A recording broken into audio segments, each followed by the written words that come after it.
নমস্কার, ভারত টিভিতে আপনাদের সবাইকে স্বাগত। আমি রয়েছি উৎপল। দেখে নেব আজকের হেডলাইন্স।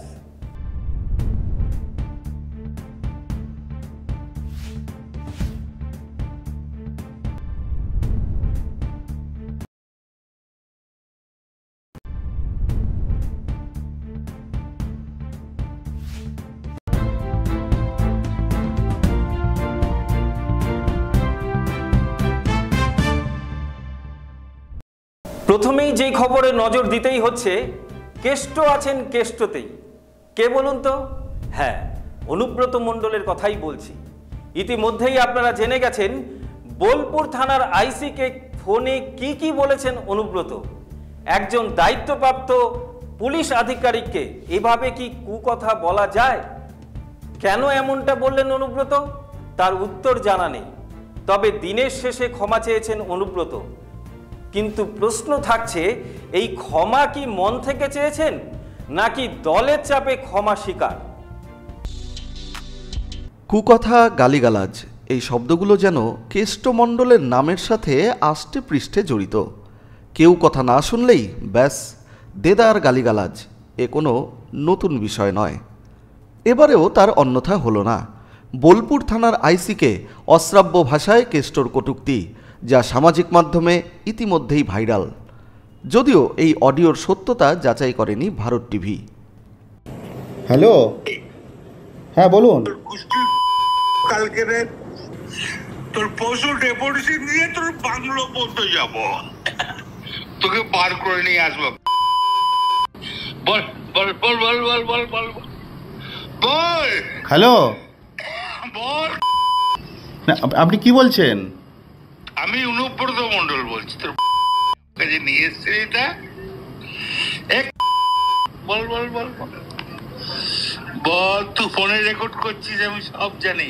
না না, পশু যখন ডেপুটেশন দেবে না, তোকে কোয়ার্টার থেকে মারতে মারতে নিয়ে আস।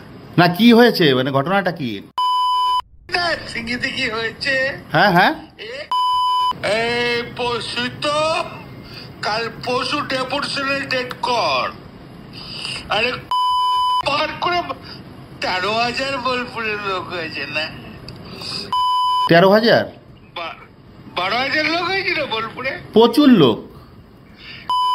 কথা বলেছি তোর মা, খুব ইচ্ছা হচ্ছে রে তোর মাকে আর বউকে। আপনি আপনি আপনি একজন দায়িত্বপ্রাপ্ত লোক, আপনি এভাবে কথা বলছেন? তোর ডেপুটেশন, পশু ডেপুটেশন ডেট কর। তবে এই অডিও ভাইরাল হতেই যথেষ্ট চাপে পড়ে শাসক দল তৃণমূল কংগ্রেস। সমালোচনার ঝড় তোলে বাম কংগ্রেস বিজেপিও। বিজেপির রাজ্য সভাপতি সুকান্ত মজুমদার সহ বিভিন্ন বিরোধী রাজনৈতিক দলের নেতানেত্রীরাও সামাজিক মাধ্যমে পোস্ট করে তৃণমূলের বিরুদ্ধে সরব হন।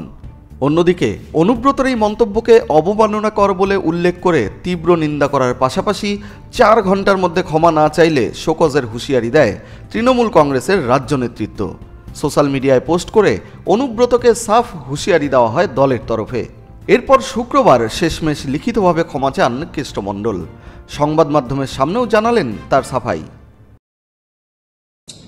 পুলিশকে গাল দেওয়ার কথা আমি কোনদিন ভাবতেই পারি না। পুলিশকে গাল কেউ যদি দেয়, আমি তাকে অপমান করি। এটা আমার বরাবরকার স্বভাব। আমি খুব দুঃখিত, কারণ আমি ওষুধ ফষুধ রাখতে খাই তো অনেক ঘুমের, আর আমি এখন 10টার সময় ঘুমিয়ে যাই এবং ঘুমের ট্যাবলেটও খাই।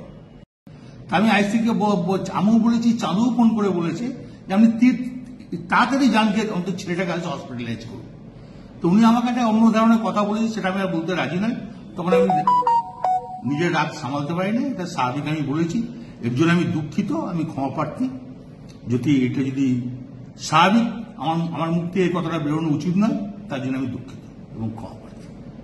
এখন কেষ্টর এই ক্ষমা ভিক্ষা কি আদৌ মন থেকে, নাকি দলের চাপে ভেতরে রাগ পুষে ক্ষমা চাইতে বাধ্য হলেন কেষ্টমণ্ডলবাবু? তা তো একমাত্র কেষ্টই জানে। Bureau report, Bharat TV. উত্তরে মোদির সভার পর এবার দক্ষিণে অমিত শাহ। আগামী রবিবার কলকাতায় দলীয় কর্মী সভা করবেন অমিত শাহ। জামাই ষষ্ঠীতে শাহী বার্তার দিকে নজর বঙ্গ বিজেপির। মোদি চলে যাওয়ার 48 ঘন্টা পরেই আবারও রাজ্যে আসছেন বিজেপির সেকেন্ড ইন কমান্ড স্বরাষ্ট্রমন্ত্রী অমিত শাহ। শনিবার তিনি রাজ্যে পৌঁছবেন। রবিবার নেতাজি ইন্ডোর স্টেডিয়ামে বিজেপি কর্মীদের নিয়ে তিনি বৈঠক করবেন বলে সূত্রের খবর। রবিবার জামাই ষষ্ঠী থাকায় বঙ্গ বিজেপি নেতারা দিন পরিবর্তনের জন্য দরবার করলেও সেই আবেদনে কোনো পাত্তাই দেননি বিজেপির কেন্দ্রীয় নেতৃত্ব। স্বরাষ্ট্রমন্ত্রীর সফরসূচির কোনো পরিবর্তন হয়নি। বিধানসভার বিরোধী দলনেতা শুভেন্দু অধিকারী দলীয় বিধায়কদের স্বরাষ্ট্রমন্ত্রীর এই সভায় উপস্থিত থাকার জন্য হুইপ জারি করেছেন বলে জানা গেছে।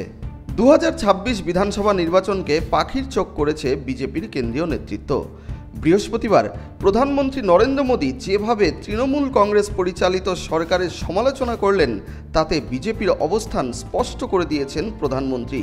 আর সেই রেস ধরেই এবার অমিত শাহ দলীয় নেতাকর্মীদের নিয়ে বৈঠক করবেন।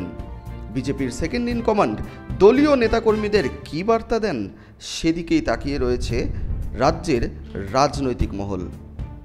Bureau report, Bharat TV. চাকরিহারাদের বিক্ষোভ, পুলিশের ধরপাকড়। শুক্রবার আবারও চাকরিহারাদের আন্দোলনে উত্তাল কলকাতার রাজপথ। হকের চাকরি ফেরত চেয়ে ঠাই প্রিজন ভ্যানে। এসএসসি নিয়োগ বিধি প্রকাশ করার দিনই শিয়ালদা থেকে নবান্ন পর্যন্ত অর্ধনগ্ন মিছিলের ডাক চাকরিহারাদের। তারা নিয়োগ পরীক্ষায় বসতে নারাজ, এই দাবিকে সামনে রেখে তাদের এই অর্ধনগ্ন আন্দোলন।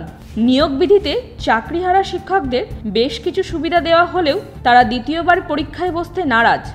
তবে অর্ধনগ্ন অবস্থায় মহামিছিল কর্মসূচিতে জমায়েত হওয়ার আগেই মাইকে সতর্কবার্তা পুলিশের। অর্ধনগ্ন মিছিল রুখতে মোতায়েন প্রায় 480 কনস্টেবল পুলিশের পক্ষ থেকে। অনারেবল হাইকোর্টের একটা অর্ডার আছে এই বিকাশ ভবনের কাছে কতজন থাকবে কতজন থাকবে না। আমরা তবু কারুকে শান্তিপূর্ণ অবস্থানে বারণ করিনি, কিন্তু কোনো রকম ভাবে অর্ধনগ্ন হয়ে কোনো একটা পাবলিক নিউসেন্স করা হবে সেটা আমরা ওনাদেরকে বলেছিলাম, সেটা আমরা অ্যালাউ করবো না, সেটা অ্যালাউ করতে দেওয়া হবে না। শান্তিপূর্ণ অবস্থান যেরকম হাইকোর্ট বলেছে সেই রকম ভাবে করলে আমাদের কোনো অসুবিধা ছিল না, এখনো নেই। কিন্তু যদি কোনো রকম পাবলিক নিউসেন্সের প্রচেষ্টা করা হয় আমরা সেটাকে বিরোধিতা করব, আমরা সেটাতে লফুল অ্যাকশন নেব। Thank you. Bureau report, Bharat TV. ভয়াবহ দুর্ঘটনা উত্তর সিকিমে। 1000 ফিট নিচে পড়ে গেল পর্যটক বোঝাই গাড়ি। মৃত 1, নিখোঁজ 10। উদ্ধার কাজে কেন্দ্রীয় বাহিনী। উত্তর সিকিমে ভয়াবহ দুর্ঘটনার কবলে পড়ল পর্যটকদের গাড়ি। নিয়ন্ত্রণ হারিয়ে খাদে পড়ে গেল পর্যটক বোঝাই গাড়ি। গাড়িটি 1000 ফিট নিচে পড়ে যায়। বিকট আওয়াজ পেয়ে সিকিমের বর্ডার ফোর্স, সেনাবাহিনী এবং স্থানীয় মানুষ উদ্ধার কাজে হাত লাগান। গাড়িতে 11 জন যাত্রী ছিল বলে জানা গেছে। এখনো পর্যন্ত 2 জনকে উদ্ধার করা হয়েছে, বাকিরা নিখোঁজ। নিখোঁজদের খোঁজে চলছে তল্লাশি। জানা গেছে ওড়িশা এবং কলকাতার যাত্রী ছিলেন। গুরুডোংমা লেক থেকে ফেরার পথে চুংথাম এবং মুন্সিথামের কাছে দুর্ঘটনাটি ঘটে। Bureau report, Bharat TV. এক নজরে জেলা এক্সপ্রেস। নববধূর ঝুলন্ত দেহ উদ্ধারকে ঘিরে চাঞ্চল্য ইটাহারের ভদ্রশিলার মির্জাতপুর গ্রামে। পুলিশ স্বামী ও শ্বশুরকে ইতিমধ্যে আটক করেছে। বিজ্ঞান ও গণিতের প্রতি আগ্রহ বাড়াতে বিজ্ঞান ও গণিত মেলার আয়োজন করল একটি বেসরকারি শিক্ষা প্রতিষ্ঠান। অর্ধনগ্ন চাকরিহারাদের মিছিল রুখতে মরিয়া পুলিশ। শুরু হয়েছে আন্দোলনকারীদের ধরপাকড়। সঙ্গে থাকুন, দেখতে থাকুন ভারত টিভি। প্রতিদিন, প্রতিক্ষণ মানুষের পাশে।